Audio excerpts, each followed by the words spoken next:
پیارے دوستو، کیا آپ اس شخص کے بارے میں جانتے ہیں جو آج سے ہزاروں سال پہلے پیدا ہوا لیکن آج بھی ہمارے درمیان زندہ ہے؟ یہ شخص مختلف موقعوں پر ہمارے سامنے آتا ہے اور ہمیں راہ دکھاتا ہے۔ یہ ویڈیو دنیا کے سب سے پراسرار شخص کے متعلق ہے، جن کے بارے میں ہر دور کے لوگ ہمیشہ تلاش میں رہے، جن کا نام خضر علیہ السلام ہے۔ حضرت خضر علیہ السلام کو ہمیشہ زندہ رہنے کی قوت کیسے ملی؟ اس کے متعلق مختلف واقعات ملتے ہیں۔ علم عساکر میں تاریخ تمشق میں لکھا ہے کہ جب حضرت آدم علیہ السلام کی وفات کا وقت آیا تو آپ نے اپنے تمام لڑکوں کو جمع کر کے فرمایا، اے میرے بیٹو، بے شک اللہ تعالیٰ زمین والوں پر ایک بڑا عذاب نازل فرمانے والا ہے۔ تم میری وفات کے بعد میرے جسم کو غار میں رکھ دینا، یہاں تک کہ سکون پا جاؤں تو میرے جسم کو ملک شام میں دفن کر دینا۔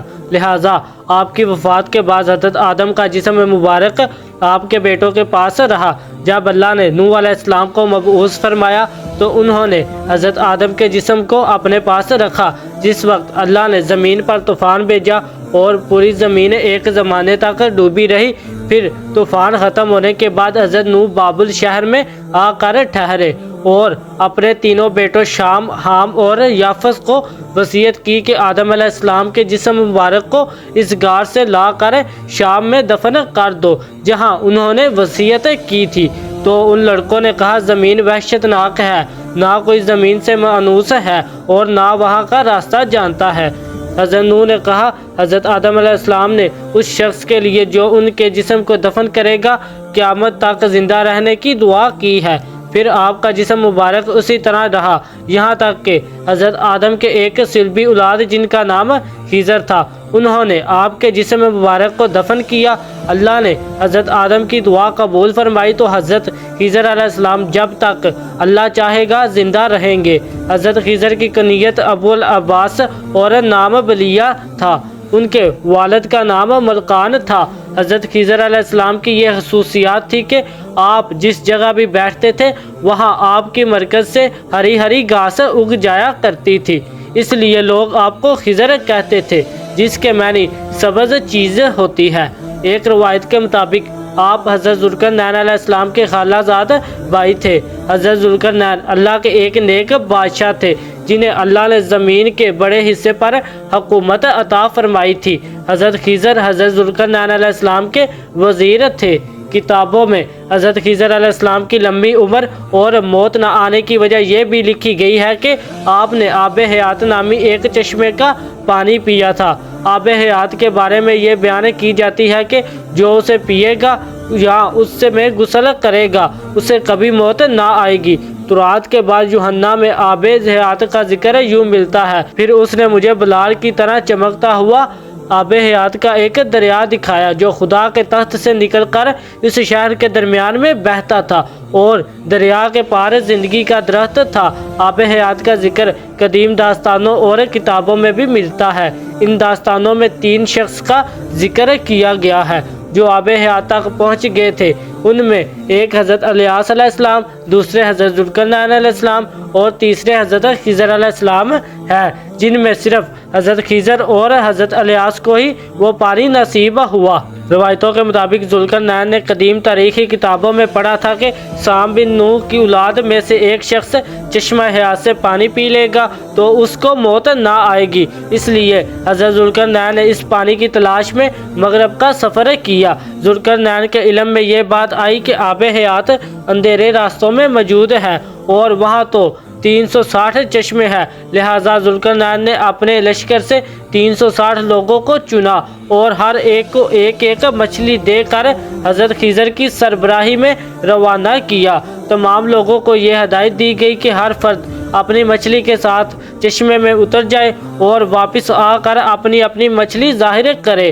کافی لمبے سفر اور دشواری کے بعد آخرکار یہ لوگ اس چشمے تک پہنچ گئے۔ جب واپس آئے تو ذوالقرنین نے کہا کہ سب اپنی مچھلی جمع کروا دے، لہٰذا سب نے اپنی مچھلی ان کے سامنے پیش کر دی سوائے حضرت خضر علیہ السلام کے۔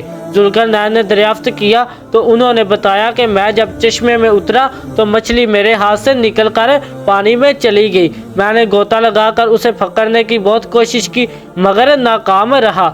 ذوالقرنین نے کہا وہ پانی آپ کے مقدر میں تھا، آب حیات میں غوطہ لگانے اور اس مقدس پانی کو پینے کی برکت سے حضرت خضر ہمیشہ زندہ رہیں گے اور آپ کو کبھی موت نہ آئے گی۔ حضرت موسیٰ علیہ السلام سے بھی حضرت خضر کی ملاقات کا ذکر قرآن مجید میں ملتا ہے، جس کے مطابق حضرت خضر کو ایک الہامی علم عطا کی گئی تھی جسے علم لدنی کہتے ہیں۔ اس علم کو سیکھنے کے لیے حضرت موسیٰ حضرت خضر کی خدمت میں حاضر ہوتے اور ان سے درخواست کرتے ہیں کہ اللہ نے انہیں جو علم عطا کیا ہے وہ انہیں بھی سکھا دے، لیکن حضرت موسیٰ کی جلد بازی اور صبر نہ کرنے کی وجہ سے حضرت خضر وہ علم مکمل طور پر حضرت موسیٰ علیہ السلام کو نہیں سکھا پاتے۔ بعض علماء نے اس واقعہ کو دلیل بنا کر حضرت خضر کو نبی قرار دیا ہے، کیونکہ ایک پیغمبر کو ایک عام بندہ کوئی علم نہیں سکھا سکتا۔ حضرت خضر علیہ السلام کو جو علم لدنی عطا کی گئی تھی اس کے ذریعہ آپ مشکل میں پھنسے لوگوں کی مدد فرماتے ہیں اور گمراہوں کی رہنمائی کرتے ہیں۔ لوگوں میں یہ بھی مشہور ہے کہ آپ راستہ بھٹک جانے والوں کو راہ دکھاتے ہیں۔ اگر کوئی اللہ کا نیک بندہ مشکل کا شکار ہو کر راستہ بھٹک جاتا ہے تو حضرت خضر علیہ السلام اس کی مدد کرنے عین وقت پر پہنچتے ہیں۔ روایتوں کے مطابق حضرت الیاس علیہ السلام کی ذمہ داری سمندر میں لوگوں کی رہنمائی کرنا ہے اور حضرت خضر زمین پر لوگوں کی رہنمائی کرتے ہیں۔ بعض روایتوں کے مطابق حضرت خضر علیہ السلام نے حضرت محمد صلی اللہ علیہ وآلہ وسلم کے ہاتھوں پر بھی بیعت کی ہے اور مدینہ میں آپ صلی اللہ علیہ وآلہ وسلم سے ملاقات کے لیے بھی آیا کرتے تھے۔ اس کے علاوہ عمر بن عبدالعزیز سے بھی حضرت خضر کی ملاقات ثابت ہے۔ صحیح مسلم کی ایک حدیث کے مطابق جب دجال مدینہ کے قریب ایک جگہ تک پہنچے گا تو مدینہ سے ایک شخص اس کے مقابلے کے لیے نکلے گا جو اس وقت کا سب سے بہترین شخص ہوگا۔ یہ شخص حضرت خضر علیہ السلام ہوں گے۔ حضرت خضر اور حضرت الیاس دونوں زندہ ہیں اور ہر سال حج کے موقع پر ملتے ہیں۔ صوفیہ کے نزدیک بھی حضرت خضر کا بہت اعلیٰ مقام ہے، وہ خضر علیہ السلام کو اپنا رہنما تصور کرتے ہیں۔ بعض صوفیہ سے ان کی ملاقات بھی ثابت ہے اور بعض بزرگوں نے لکھا ہے کہ خضر علیہ السلام نے کئی سالوں تک انہیں علم دین بھی سکھایا۔ صوفیہ آپ کو خواجہ خضر کہہ کر پکارتے ہیں۔ اگر آپ کو ہماری آج کی ویڈیو پسند آئی ہے تو ویڈیو کو لائک کریں اور مزید اس طرح کی ویڈیوز دیکھنے کے لیے ہمارے چینل کو سبسکرائب کر لیں۔